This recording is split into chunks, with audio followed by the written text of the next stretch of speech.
Whoops, you've accidentally stumbled into the Carbon Knights gaming channel.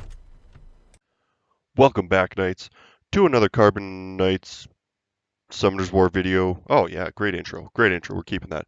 It is me, TorchHealer. And as you can see from the title today, we're going to be looking at some monsters when you're very first starting the game that might help you to progress a little easier. They're all 2, 3 stars, or something you get immediately, like Lapis, which we will talk about. But, as per usual, before we start this video, let's get this beer cracked. There we go. Alrighty. Ooh, that's a gooder. Alright, so let's see what we're dealing with here. Oh, wrong button, Torch. Get it together. So, when you're first starting, you're looking at your Kairos dungeon, right? Now, don't get me wrong, the scenario is great. You can get some really good monsters there, Rauk or the Fire Inugami. They are more kind of niche units that you might use, you might not use. The HP is quite low, stuff like that. But the first things you're going to be looking for are your giants, right? Every monster you use can use only runes from giants. You get Swift, which is great for speed units, Fatal, which is great for attack units, Despair, which is great for any AoE units, Energy, which is great for any healing units or tanky units. So this is going to be your first bit of farming. And as you can see, there's a bit of a pattern to how things go, right? So you go light, dark, wind, fire, water. Light, dark, wind, fire, water. So if you're farming, and let's say you're stuck at B5, water. So you're going to be looking for water units and wind units. Light, dark units don't really have any elemental advantage, but if you can get a wind unit going up against a water unit, there's a 15% chance of an increased glance hit. So, it gives you that extra bit of safety, hopefully. So let's take a look at what monsters we can be using for these specific earlier dungeons. I know when I first started the game, it was kind of a big thing. It was difficult to get going. It took me some time to get into it. A bit laggy. Simmer down, lag. Yeah, so it took me a bit of time to get into it. I didn't really know what I wanted, where I wanted to go with it, and I just kind of left it at that. And I just kind of did my grind, the normal grind, and tried to figure out where I was going to end up. But obviously, the first unit that you are given in the game, get over here, is Lapis. Now, Lapis, when I first started, she did get a buff since I started, which is great. So for a starter unit, what a great monster to use. You can put her on some attack runes. You can put her on, I know that eventually you do get a set of vampire revenge runes. Put them on her. Violent, or not violent, sorry, the fatal runes that you get right off the bat, throw them on her. She is a great unit, and if you can get despair on her, because she does hit everybody all the time. So let's check this first skill. Blade Surge attacks the main target 2 times, and then all enemies on a third, and it decreases the enemy's attack bar by 25% with a 50% chance. So not a bad first start. So like you see, if you're using a Despair rune set, you have a chance to stun the entire team with this attack. And it's great. If she's on Revenge, it's a very popular setup for Iris, which is her light sister. I don't know why I closed out of that. That was weird. So the light sister Iris does a strip on that first skill. So Despair Revenge is a great setup for Iris. If you have Iris, it's a kind of a sought after light dark unit. But Lapis, second skill, shoots 4 bullets randomly, right? Well, not randomly, to lowest HP ratio. And then you can have a defense break for 2 turns. So now you have a chance to defense break the lower HP units, which is great. It also hits multiple enemies. So you're going to have another chance to stun if she's on Despair, or if you're on a Fatal setup, she's got more chance to do more damage to more people at one shot. And the third skill, Retrieve Magic, steals the magical power from enemies according to HP. Oh, recovering HP according to the damage dealt. Okay, so this is where you'd kind of want her on a bit of a damage build. So a little bit of damage, crit rate, crit damage if you can, and absorbs attack bar. So you hit 4 people, you suddenly get 100% attack bar back if that works. So you can use skill 3 into skill 2 and defense break, or you can use skill 3 into skill 1. If you're on despair, you can get some stuns. Any way you look at it, for the very first monster you get and they give it to you for free, it's really not a bad unit. So I personally would start with looking at Lapis. Now, if we quickly swing back to the Giants mode here, so starting off, you're not going to have an issue till Giants B3, which you could probably clear pretty easily with not the greatest runes, and then Giants B8. But by the time you're farming Giants B8, um, you're going to probably have a different damage dealer that you can use, or you can even go with like a Veramos setup and put Veramos on some damage runes, and you'll be essentially pretty clean to go. Um, so that's Lapis. I am going to highly recommend building Lapis right off the bat. Next is going to be, in case anybody heard that, I just dropped my phone on the ground, not the phone that I'm using to play the game, but my actual phone.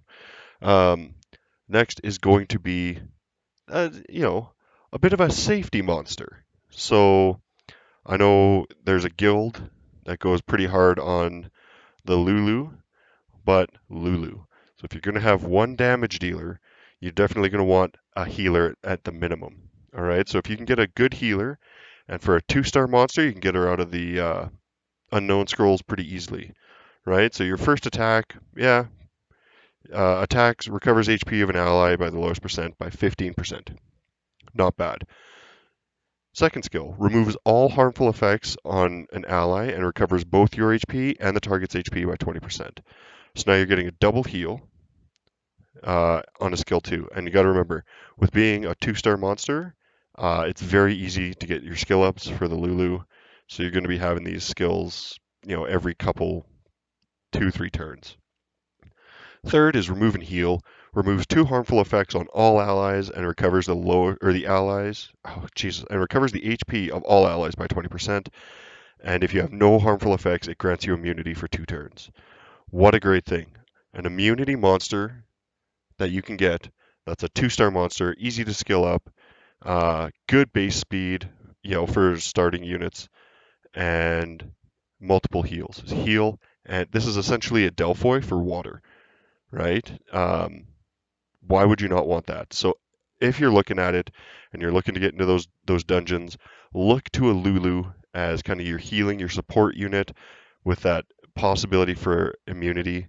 Rune sets for Lulu, you want a bit tankier, but you want a bit of speed as well. So personally, I would probably go with a Swift set to try and get that speed up there, like a speed HP or a speed defense HP. Any way you look at it, you want her speed to be higher up because then you're going to be able to cycle those turns a little bit more, right? And then you can, for an offset, you can put like an energy set just to get a bit of extra HP.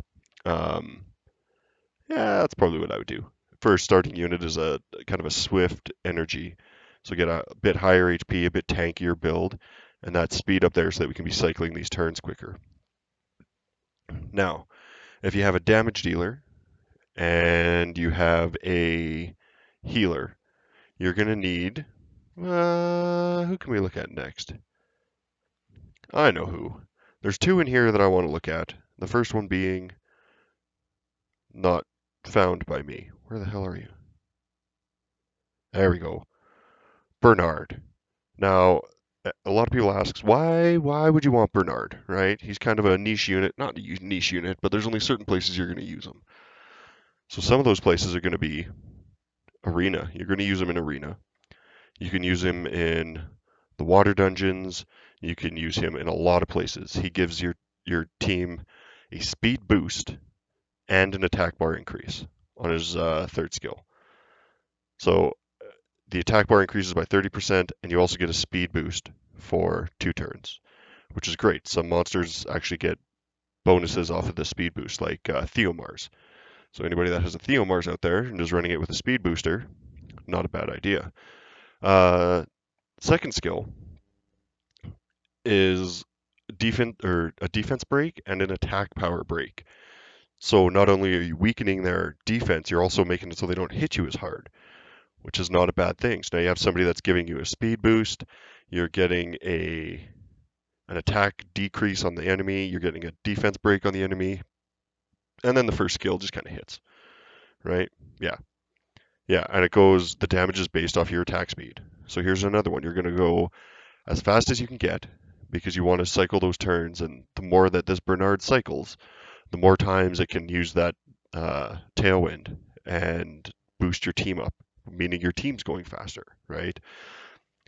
So it's a great unit. I know I used to use it in Arena up until earlier this year, and just a great unit. I think I had mine at just under 300 speed, and I took a lot of those runes off and put them onto my Wusa. So my Wusa's now I've got Bernard sitting in the closet here. All right, so what do we have so far?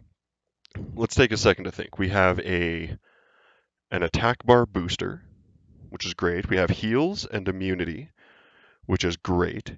We have what else do we have? We have damage. We have defense breaks. What's going to help us? Ah, an attack boost.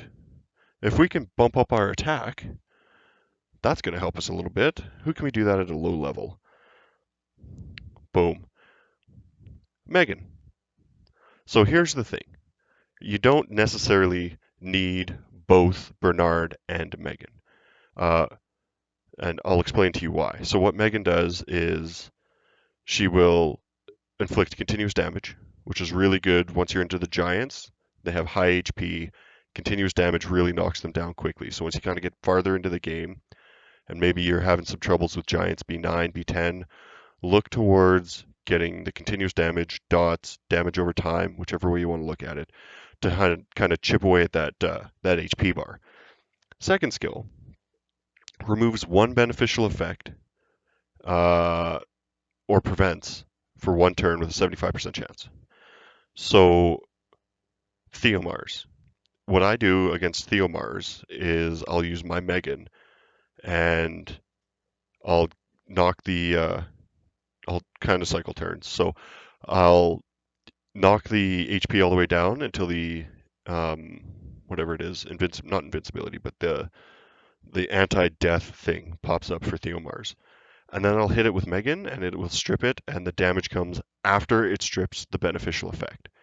So it'll strip and then the damage hits. So the Theomars is essentially dead as long as it hits. All right, and then skill 3, and this is where it's kind of redundant with Bernard. So you're getting an attack bar increase of 20%, but you're also getting an attack power and a defense buff. Um, it's it's quite astonishing. I think it's 25 or 30% is what your attack power increase is. So if you have, let's say, a damage dealer like Lapis and a defense break with who well, Lapis is kind of your defense breaker as well. That's kind of where the Bernard would be helpful. You can kind of hit that main boss one time, get the defense break on there, get the attack break on there, and then once you buff up, you're doing a ton more damage because the defense break will decrease defense by like 30%, and the attack buff will increase your attack by 30%. So now you're getting a 60% bonus essentially to what you're hitting that monster at. But it is kind of redundant with the multiple attack bar increases, but it does work. Plus she does dots and strips beneficial effects. So far we've got an attack bar buffer, or two. So we have an attack bar buffer in Bernard, a defense break in Bernard. We have an attack bar buff as well as an attack buff with Megan. We've got immunity and heals with Lulu. We have an attacker with Lapis, a defense break with Lapis. So what do we have left? Well, I'm kind of going off the books here. This isn't something that a lot of people will build. I know when I first started, it was a great monster to build for pretty much anything, and that's Ramagos. And the reason Ramagos is so good, in my opinion, a lot of people are going to disagree, but with all the attack bar increasing that you're doing for yourself, his first skill has a chance to reduce the enemy's attack bar. Now, giants are slow. If you can get a slow debuff, that's really good. If you can't, reducing their attack bar is the next best thing. So Lapis will do it by 25%, and Ramagos can do it by 25%. Plus, now you're getting all your damage shots in, and it's doing great. The next thing is clean shot. If you kill an enemy with clean shot, which just takes your amount of HP that you've lost and uses that as your damage. So obviously, Ramagos, you want a ton of HP and use that as your damage. And if you kill that enemy, you gain another turn, which works out really well because then you can just use crouch and gain 30% of your HP back and increase your defense so you're not going to die as quickly until that clean shot comes back up again. So obviously a little bit of speed. I'll even show you my Ramagos. I do believe it's only 5-star and it is second awakened. But this is a 5-star Ramagos with 30,000 HP. So I think it'd be close to 35, 40 if I 6-starred him. But I obviously haven't done that. Now, I know this is really easy for me to kind of, tell everybody to do and this, that, and the other, but let's see. I got a Lulu. I don't know. I don't think I have a Lapis. Oh, I do with no runes. All right, so we'll use the Lulu, the Megan, which I think is over here somewhere. Megan, Bernard has 1 rune. Wonder how well this will work. No, I don't want you out of here. All right, so this may not work. Let's try Giants B10. That's right, you saw that correctly. I have a 4-star monster in my Giants B10 team. We need a Lulu. We need a Bernard. We need a Ramagos. We need a Lapis, who is just going to get absolutely destroyed right away. And a Megan. Now, what do we have for leader skills here? Let's go attack with wind. All right, now I understand completely what people are thinking. This will not work. There's a good chance it won't. But this is a team that half the runes or half the monsters don't have runes. The other half do, and all but one are 5-star or less. My Lapis is a 4-star with no runes and not awakened. So just to give you an idea, it's not like I'm trying to make this up, as this is something that is something you should do. I'm not saying that at all. But in the same breath, this is what we're looking at for a team. And if I can do this with, no runes on all my monsters, essentially, then it can't be that hard to farm lower levels with these monsters. And to get monsters to 5-star is not very difficult. It's you're looking towards, a little bit of grind and you can get your way through it. Another good thing is in Giants B10, they're only going to hit the water monsters. That's why my Lapis went down so quickly. So if you build a water monster super tanky like the Lulu, and then you just put only wind monsters in with it, you have a better chance because any direct attack, the boss attacks everybody all the time, but any direct attack is going to go straight to the water monster, right? So this could take a bit of time. And while this is taking its time, let's start plugging those other channels. So obviously, we're going to recommend, like, subscribe, leave a comment on this video. If it helps you, I'm so happy it does. If it doesn't, then you know what? I'll try something better next time. Leave a comment. What would you guys like to see? I have been tinkering around with RTA, so I'm hanging around C1 right now. I can show you some of that stuff if you're interested. If not, then give me some ideas. Like I know there's stuff that I like to see when I'm playing. I like watching summons, but unfortunately, I can only save up summons for so long, and I only summon when Varad is in the summoning stones. So, summons will be coming out in a couple weeks, I do believe, after this video is released. So hopefully that's going to be a little a little helpful for anybody that wants to see that. As for anything else, I'm trying to get some ideas going here, but I can't guarantee. So if there's something that you want to see, let me know. If you're on Twitch, then please feel free to subscribe to Carbon Nights. It is twitch.tv/carbon_nights. Um, it does help us out a lot. Just toss a like down or toss a follow down, and you don't have to subscribe. I don't think we can subscribe yet. So feel free to jump onto there. Any of our other platforms, Twitter. I know Poseidon is tinkering around on Twitter all the time, so feel free to jump on there and get him going. This might not work there, ladies and gentlemen. Oh, Ramagos. So, like I said before, there's a good chance it wasn't going to work, but those are monsters that you can get up to giants B7, B8, and probably by that time you're going to have a bit more uh, depth to your monster pool. But these are general ideas for very beginner players to get a bit of immunity, some heals, a bit of damage, some attack buffs, some defense buffs, some attack breaks, some defense breaks, just all around monsters that you can use in a lot of different places in the game. Hopefully it helps you out. If it doesn't, sorry, better luck next time. If it does, then hell yeah, I'm going to drink to that. So on that note, thank you for watching, and we will see you next time. And as always, keep those shields up. Well, Knights, you made it all the way to the end. You know what that means. You've won the chance to watch another one of our videos, or perhaps even subscribe. Make sure to leave a comment, and we'll see you next time.